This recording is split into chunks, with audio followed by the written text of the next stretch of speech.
In today's video, I'm going to show you how you can remove followers on Instagram. So let's get started. First, open the Instagram application.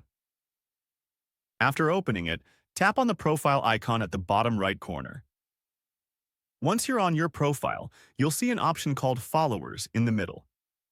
As you can see here, there are currently 7 followers. Tap on the Followers option.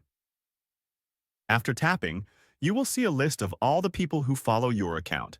Now, if you want to remove someone from this list, you'll see a cross icon in front of their name. Tap on that cross icon. After tapping, a message will pop up telling you that the person you are removing will not be notified by Instagram.